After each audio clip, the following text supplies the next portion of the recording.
नमस्कार, SBT news में आपका स्वागत है। पेश है 30 अप्रैल शनिवार दोपहर 3:15 बजे राजस्थान जोधपुर बीकानेर की बड़ी खबरें। देश में कोरोना की चौथी लहर की आशंकाओं के बीच उत्तराखंड सरकार ने साफ किया है कि 3 मई से शुरू होने वाली चारधाम यात्रा पर आने वाले टूरिस्ट और श्रद्धालुओं को कोरोना टेस्ट कराने की जरूरत नहीं है। राज्य के मुख्य सचिव एस संधू ने कहा कि सीएम पुष्कर सिंह धामी के साथ बैठक के दौरान ये फैसला लिया गया है।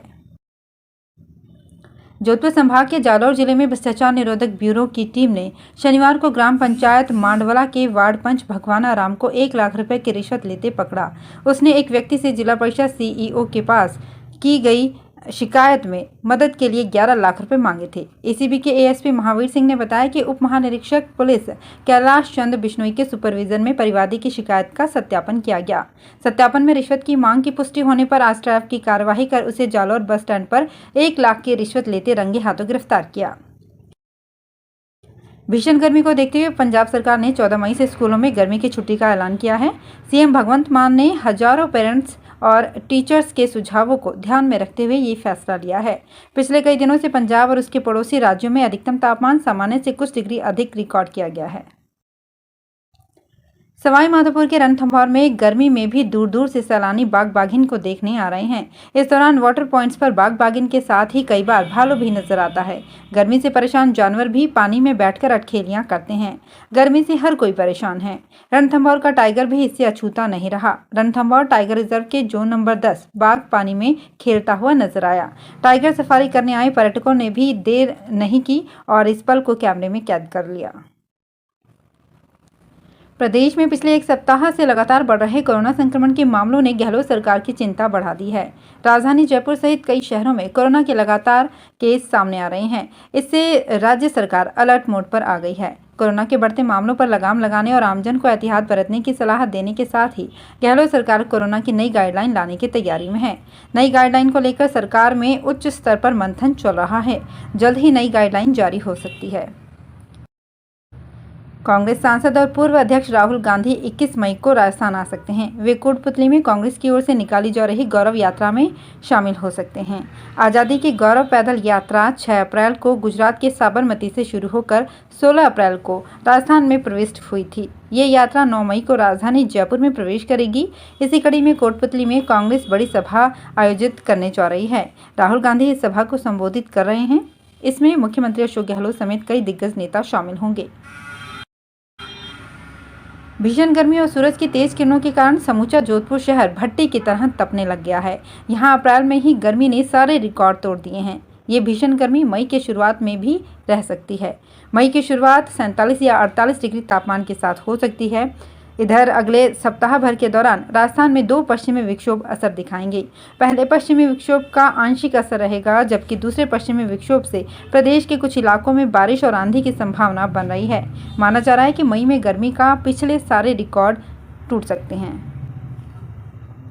5वीं और 8वीं बोर्ड की परीक्षा दे रहे नन्हे मुन्ने बच्चों को अपने मूल स्कूल से काफ़ी दूर जाकर परीक्षा देनी पड़ रही है। बीकानेर शहर के दोनों महात्मा गांधी स्कूलों के बच्चों का केंद्र नहीं बदला गया है। इन दोनों स्कूलों के पास ही दूसरे सरकारी स्कूल भी हैं, लेकिन इसके बाद भी इनका सेंटर खुद का स्कूल ही रहा। प्राइवेट स्कूलों से जुड़े संगठनों ने अब इसका विरोध करना शुरू कर दिया है। बीकानेर में 2 महात्मा गांधी स्कूल हैं, जिसमें एक मुरलीधर व्यास नगर में है और दूसरा जिला शिक्षा अधिकारी माध्यमिक कार्यालय के पास है। बीकानेर जिले के नौरंग देसर में स्थित एक डिफेंस एकेडमी में पढ़ने वाले 100 से ज़्यादा बच्चे 3 दिन से दर दर भटक रहे हैं। जिस किराए की बिल्डिंग से एकेडमी व हॉस्टल चल रहा था, वहां से बच्चों को बुधवार रात निकाल दिया गया। बच्चों ने जिला कलेक्टर सहित प्रशासनिक अधिकारियों को आपबीती बताई। बच्चे शुक्रवार को व्यास कॉलोनी थाने में भी पहुंचे। उन्होंने कोचिंग संचालकों के खिलाफ FIR दर्ज करने का प्रार्थना पत्र दिया है। अकादमी संचालक यशपाल सिंह शेखावत, महेंद्र जाट आदि पर आरोप है कि उन्होंने 2 साल में सरकारी नौकरी की गारंटी के नाम पर बच्चों से लाखों रुपए वसूल किए हैं। वैशाख शुक्ल की अक्षय तृतीया इस बार 3 मई को मंगल रोहिणी नक्षत्र के शोभन योग में मनाई जाएगी। ये संयोग 30 साल बाद बना है। इतना ही नहीं, 50 साल बाद ग्रहों की विशेष स्थिति भी बन रही है। पंडित दिनेश मिश्रा ने बताया कि वैशाख शुक्ल तृतीया पर करीब 50 साल बाद 2 ग्रह उच्च राशि में विद्यमान रहेंगे, जबकि 2 प्रमुख ग्रह स्वराशि में विराजमान होंगे। शुभ संयोग और ग्रहों की विशेष स्थिति में अक्षय तृतीया पर दान करने से पुण्य की प्राप्ति होगी। इस दिन जल से भरे कलश पर फल रखकर दान करना बहुत ही शुभ माना जाता है। इस दिन अबूझ मुहूर्त में किसी भी प्रकार के मांगलिक कार्य किए जा सकते हैं। राजस्थान के साथ ही छत्तीसगढ़ में भी कर्मचारियों के लिए पुरानी पेंशन योजना लागू कर दी गई है। कई दूसरे राज्य इसे लागू करने पर विचार कर रहे हैं। आने वाले दिनों में केंद्रीय कर्मचारियों को भी इसका फायदा मिल सकता है।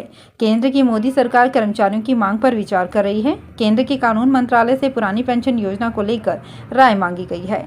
मंत्रालय की राय के बाद इस पर कोई अंतिम फैसला लिया जाएगा। यदि केंद्र सरकार पुरानी पेंशन को लागू करती है तो उन कर्मचारियों को पुरानी पेंशन योजना का फायदा मिलेगा जिनकी भर्ती के लिए विज्ञापन 31 दिसंबर 2003 को या उससे पहले जारी किए गए थे। रिश्वत के मामले में जेल जा चुके अलवर के पूर्व कलेक्टर व IAS नन्नूमल पहाड़िया, RAS अशोक कुमार सांखला व दलाल नितिन शर्मा की जमानत शनिवार को अलवर कोर्ट में खारिज हो गई। तीनों को 5 लाख रुपए की रिश्वत के मामले में ACB ने 23 अप्रैल को ट्रैप किया था। उसके बाद से जेल में ही हैं। तीनों आरोपियों को 7 मई तक न्यायिक अभिरक्षा में भेजा गया था। IAS पहाड़िया की ओर से एडवोकेट विनोद कुमार शर्मा, RAS अशोक कुमार सांखला की ओर से सीनियर एडवोकेट अशोक शर्मा व नितिन शर्मा की ओर से एडवोकेट हेमराज गुप्ता ने जमानत याचिका दायर की है। एडवोकेट शर्मा ने बताया कि अब हाईकोर्ट में जमानत याचिका लगाई जाएगी। 12 में सरसों के 800 कट्टों से भरा ट्रक रास्ते से गायब होने का मामला सामने आया है। एक फर्म ने 24 अप्रैल को 12 मंडी से सरसों के कट्टे भरकर ट्रक बूंदी के लिए रवाना किया था, लेकिन ट्रक अभी तक प्लांट पर नहीं पहुंचा है। पीड़ित और ट्रक ड्राइवर की आखिरी बार 27 अप्रैल को बात हुई थी। इसके बाद से ही ट्रक ड्राइवर और ट्रक मालिक का मोबाइल स्विच ऑफ आ रहा है। कोतवाली CI मांगेलाल यादव ने बताया कि 12 अस्पताल रोड के सचिन बंसल ने थाने में रिपोर्ट दी कि उनकी फर्म रोहित एग्रोटेक ने 12 मंडी से 24 अप्रैल को एक ट्रक में सरसों के 800 कट्टे भरवाकर अडानी विलमार्ट फर्म बूंदी के लिए रवाना किया था, लेकिन ट्रक अभी तक पहुंचा ही नहीं है। जोधपुर में Marudhar public senior secondary school Sangaria Phanta में 1 जून को होने वाले मेघवा समाज के सामूहिक विवाह की तैयारियां जोरों पर है।